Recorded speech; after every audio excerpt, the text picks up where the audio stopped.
사도신경으로 우리의 신앙을 고백하며 9월 29일 새벽 예배를 하나님 앞에 올려드리겠습니다.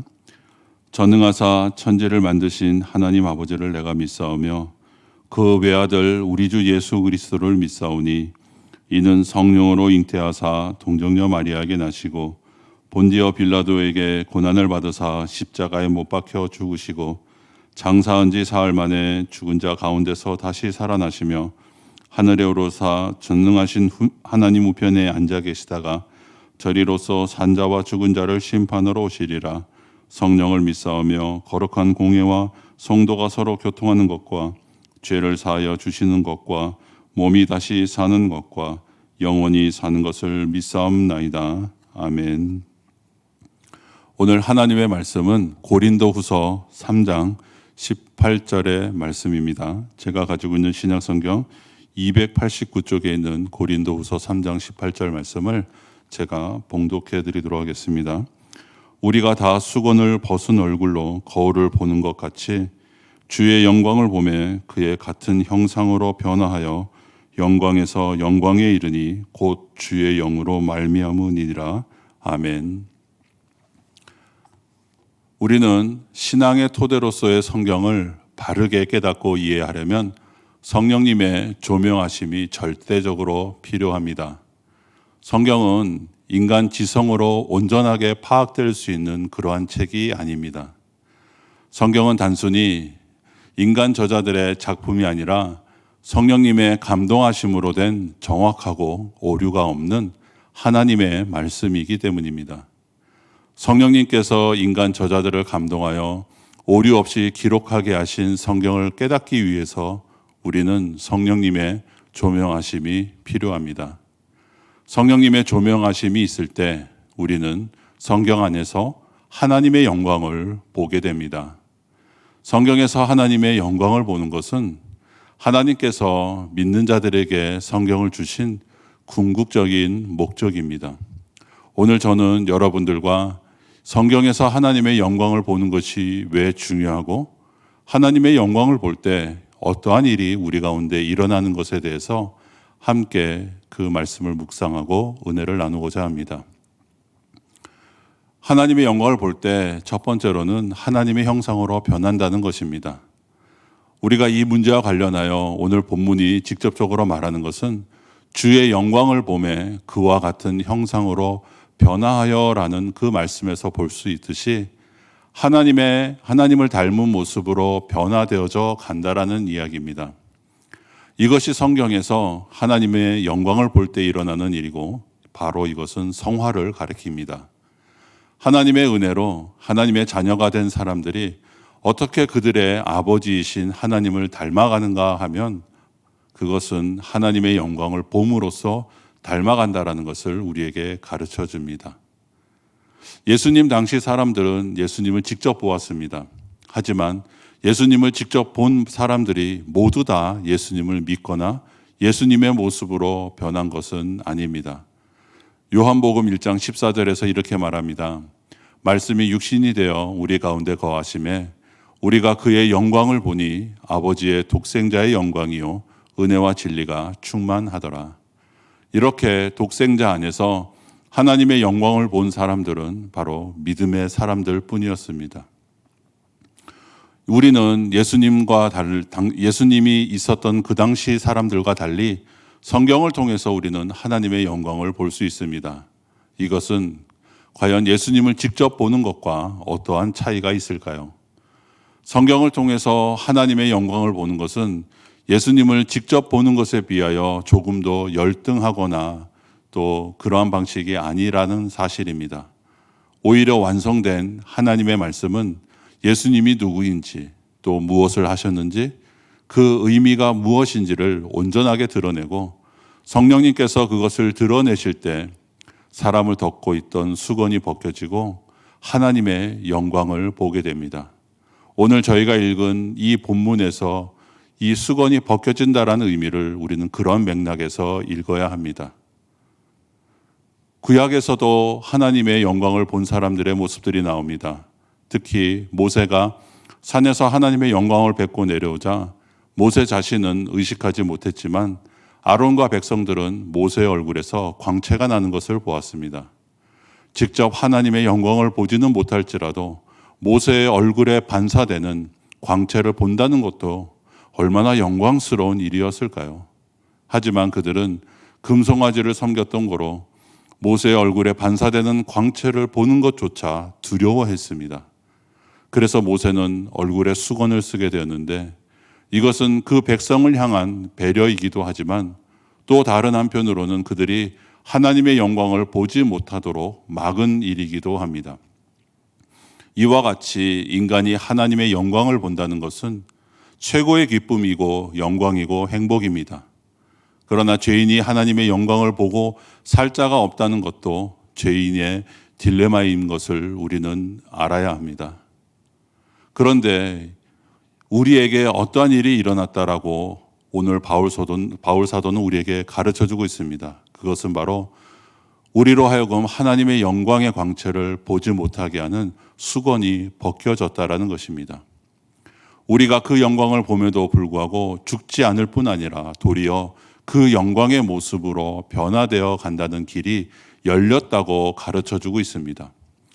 그리스도께서 죄인을 대신하여 율법의 형벌과 하나님의 진노를 남김없이 받으셨기 때문에 죄인이 하나님의 영광을 보고도 죽지 않을 길이 열렸고 하나님의 영광을 보고 기뻐할 수 있게 되었다라고 말하고 있습니다.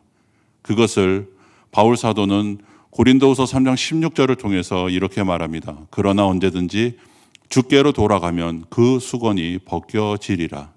이것이 바로 죄인이 거듭날 때 일어나는 일입니다. 그렇다면 과연 우리의 모습은 어떨까요? 내가 이전에도 성경을 읽었을 수 있습니다. 또 교회를 오랫도록 다녔을 수도 있습니다. 또 어떤 분들은 주일학교에서부터 말씀을 배웠을 수 있습니다. 그런데 단 한 번도 하나님의 영광을 보고 감격하는 일이 없다라면 그것은 수건이 벗겨지지 않고 있었기 때문입니다. 그런데 성령님께서 거듭나게 하시는 은혜를 주시자 그 즉시로 사람은 성경에서 그토록 볼 수 없었던 하나님의 영광을 볼 수 있다라고 말하고 있습니다. 그리고 하나님의 형상을 닮아가는 그 일이 시작됩니다. 바울 사도는 18절 하반절에서 이것을 주의 영으로 말미암는 일이다라고 그렇게 말씀합니다. 그리스도인은 어떠한 사람들일까요? 바로 이러한 일들이 일어나는 사람이 그리스도인입니다. 수건이 벗겨져서 성경에서 하나님을 보기 시작한 사람들이 바로 그리스도인이라는 사실을 우리는 기억해야 합니다. 오늘날은 구약의 선지자나 신약의 사도들은 없습니다. 이들은 하나님으로부터 직접 계시를 받은 사람들이었고 성령님의 영감을 받아 그 말씀을 기록한 사람들입니다. 그리고 성경은 완성된 하나님의 계시이기에 더 이상 우리에게는 선지자나 사도를 통해서 직접적인 하나님의 계시가 필요하지 않습니다. 그럼에도 불구하고 여전히 직통 계시를 받는다고 주장하는 모든 사람들은 다 이단이고 사입이다라고 저는 생각됩니다. 성경을 통해서 하나님은 하나님 자신을 나타내십니다. 우리는 완성된 계시를 가지고 있다라는 점에서 구약이나 신약 성경에 쓰여졌던 당시의 성도들보다 오히려 더 우월한 위치에 있습니다. 그럼에도 불구하고 사무엘의 역사에 등장했던 시기처럼 지금이 저희는 오히려 더 말씀이 희귀한 시대다라고 그렇게 생각됩니다. 문제는 이런 때일수록 사이비와 이단들이 창궐한다라는 사실입니다. 말씀을 통해서 하나님 자신을 드러내시기로 하신 그 하나님의 뜻을 아랑곳하지 않고 그저 꿈이나 환상이나 기타 비상한 체험과 같은 직통 계시를 통해서 하나님을 본다는 사람들이 여기저기에 있음을 우리는 보고 있습니다. 그리고 현상과 기적을 추구하는 사람들은 언제나 미혹을 당하게 되어 있습니다. 그래서 사도 바울은 데살로니가 후서에서 이렇게 그들을 향해서 경고합니다. 악한 자의 나타남은 사탄의 활동을 따라 모든 능력과 표적과 거짓 기적과 불의의 모든 속임으로 멸망하는 자들에게 있으리니 이는 그들이 진리의 사랑을 받지 아니하여 구원함을 받지 못함이라라고 말합니다. 여기서 진리의 사랑을 받지 아니한다라는 말씀은 진리를 사랑하지 않는다라는 의미입니다. 진리를 사랑하지 않고 현상과 기적을 추구하는 사람들은 그 사람들을 미혹하기 위해서 오는 사탄은 모든 능력과 표적과 거짓 기적을 행한다라는 사실을 우리는 알아야 합니다. 언제나 하나님은 말씀으로써 하나님을 드러내신다라는 것을 우리는 잊으면 안 됩니다. 데살로니가 후서 2장 11절과 12절에서도 이렇게 말합니다. 이러므로 하나님이 미혹의 역사를 그들에게 보내사 거짓 것을 믿게 하심은 진리를 믿지 않고 불의를 좋아하는 모든 자들로 하여금 심판을 받게 하려 하심이라. 신앙생활을 한다고는 하나 하나님의 말씀인 성경을 사랑하지 않고 성경을 중심으로 하진 모든 사람들을 향한 경고의 말씀임을 우리는 알아야 합니다. 제가 다시 한번 말씀을 드리면 성경은 하나님의 말씀으로 사랑하지 않는 모든 사람은 언제나 사탄의 미혹에 노출될 뿐만 아니라 미혹될 위험에 처해 있다라는 사실을 우리는 알아야 합니다. 이러한 의미에서 과연 우리에게 신앙생활이란 무엇을 의미해야 할까요? 신앙생활을 다양하게 우리는 정의할 수 있겠지만 중요한 것은 신앙생활이라는 것은 성경에서 하나님의 영광을 보는 삶이다라고 저는 생각됩니다. 그리스도인은 수건이 벗겨져서 성경에서 하나님의 영광을 보게 된 사람입니다. 수건이 벗겨졌다는 것을 과연 우리는 어떻게 할까요? 만일 여러분이 성경을 사랑하고 있다면 그것은 수건이 벗겨졌다는 것을 증거합니다. 성경에서 하나님의 영광을 보기 시작한 것입니다. 그래서 그리스도인은 그러한 은혜를 구하면서 성경으로 들어가고 성령님의 조명하심을 구하면서 성경을 읽는 사람들입니다. 우리는 종종 은혜 받았다라는 말을 많이 합니다. 때로는 은혜 받은 은혜를 나눕니다라고 말합니다. 과연 이것은 또한 어떠한 의미를 가지고 이야기하는 것일까요? 은혜라는 말보다 신자의 삶, 신앙생활의 특징을 잘 보여주는 말은 없습니다. 은혜는 자격이 없는 자에게 주어지는 호의로 정의할 수 있습니다. 인간이 웬만해서는 인간에게서 전혀 은혜를 느끼지 못합니다. 그러나 인간이 하나님 앞에 정직하게 서게 될 때 느끼는 것은 바로 은혜입니다. 칼빈은 이중지식이라고 이야기하는데 그 이중지식은 하나님을 아는 지식과 인간을 아는 이 지식을 말합니다. 그런데 이 두 가지가 별개로 존재하는 것이 아니다라는 것입니다. 하나님을 아는 사람은 결국 자신이 누구인지를 알게 됩니다. 그러면서 자신을 알면서 동시에 하나님을 알게 된다라는 말입니다. 우리가 성경에서 하나님의 영광을 본다라는 말은 우리 자신이 하나님 앞에서 아무것도 아닌 존재인지를 인식하게 되었다라는 뜻입니다. 인간이 가지고 살아가는 본래적인 교만은 오직 성경에서 하나님의 영광을 보게 될 때 무너지게 된다라는 것입니다. 그리고 자신이 죄인 중에 괴수고 아무것도 하나님 앞에서 내세울 만한 선한 것을 가지고 있지 않은 존재다라는 사실을 우리는 알게 됩니다. 그리고 하나님께서 그리스도 안에서 베풀어 주신 모든 사랑을 감당할 수 없는 은혜로 여기게 됩니다. 그러므로 하나님의 영광을 보는 자에게서 당연히 보게 되는 것은 그가 은혜를 받는다는 것입니다. 은혜는 하나님의 영광과 자신의 그 무가치함의 차이를 인식하는 것입니다. 그것이 바로 우리가 은혜를 받았다라는 말의 진정한 의미가 됩니다.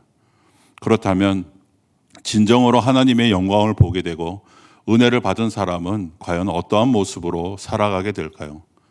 은혜 받은 사람은 겸손하게 됩니다. 그는 자기를 주장하지 않습니다. 은혜를 받아야 자기를 부인할 수 있습니다. 또 은혜 받은 사람은 자신만만하지 않습니다. 은혜 받은 사람은 정말 매력적인 사람입니다. 은혜는 하나님께서 사람을 변화시키는 수단이라는 이야기입니다. 하나님께서는 율법의 명령과 또 강압과 공포감을 조성함으로써 우리를 몰아가시거나 변화시키지 않으시는 인격적이신 분이십니다.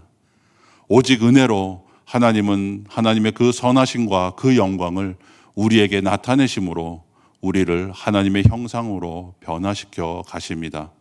우리 안에 하나님께 대한 사랑과 애정을 가득 품고 하나님을 닮아가게 하시는 것이 하나님의 방법입니다. 그러기에 은혜는 결코 위선자나 종교적 율법주의자를 만들어내지 않는다라는 사실입니다. 하나님의 영광을 보고 감동하면 그는 큰 기쁨과 감사와 감격으로 하나님을 예배하게 될 것입니다. 적지 않은 사람들이 하나님께서 찬양과 예배를 받으시기를 원하신다라는 말을 듣고 하나님을 마치 허영심이 많은 사람처럼 그렇게 오해하기도 합니다. 하나님께서 왜 우리에게 하나님의 영광을 보여주실까요? 그 이유는 단순히 우리가 하나님의 모습으로 변화되는 것만을 의미하는 것이 아닙니다. 그 변화가 어떻게 일어나는가 하는 그 문제까지도 포함되는 이야기입니다. 그러게 우리가 성경에서 하나님의 영광을 보게 될 때 우리는 큰 은혜를 받습니다. 그리고 그 은혜는 우리 안에 하나님께 영광과 찬송과 예배를 드리고 싶다라는 그러한 마음을 풍성하게 만들어낸다라는 사실입니다. 그러므로 예수 그리스도를 믿는 삶은 성경을 사랑하는 삶이다라는 것을 오늘 우리에게 분명하게 가르쳐주고 있습니다.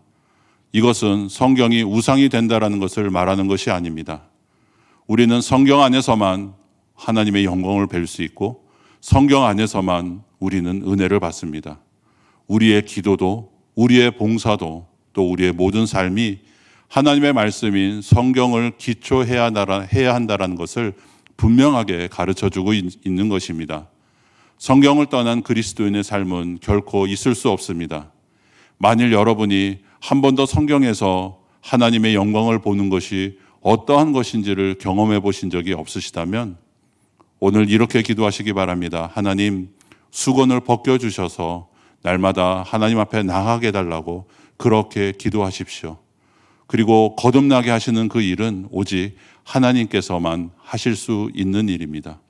그리고 하나님의 말씀을 통해서 하나님의 영광을 보고 그리고 하나님의 은혜를 맛보아 아시는 분이라면 성령님께서 그 말씀을 날마다 조명해 주셔서 하나님의 영광을 보게 해달라고 그렇게 간구하시는 저와 여러분이 되시기를 바랍니다. 그리고 하나님의 은혜를 받고 살기를 간구하시기 바랍니다. 말이 아니라 진짜 하나님의 은혜를 받고 오늘도 하나님께서 주신 귀한 삶을 살아가는 저와 여러분이 되시기를 간절히 소원합니다. 기도하겠습니다. 하나님 아버지 감사합니다. 주의 은혜 없이 하루도 살 수 없는 존재임을 고백합니다. 주의 영광을 보지 못하고 어떻게 하나님 저희들이 주님의 은혜를 받을 수 있겠습니까? 하나님의 말씀을 통하여 하나님의 영광을 보게 하시고 하나님을 더욱 사랑하게 하시고 하나님을 영화롭게 하며 하나님을 찬양하고 예배함이 저희 마음 깊은 곳에서부터 흘러나오게 하여 주시옵소서. 그래서 우리가 주의 영광을 보고 주의 형상으로 변화되어지는 영광교회 모든 성도들이 되게 하여 주시옵소서. 오늘 하루도 코로나로부터 하나님 지켜주시고 주의 은혜 가운데 온전하게 머무는 귀하고 복된 하루 될 수 있도록 주님 역사하여 주시옵소서. 감사드리며 예수님의 이름으로 기도드리옵나이다. 아멘.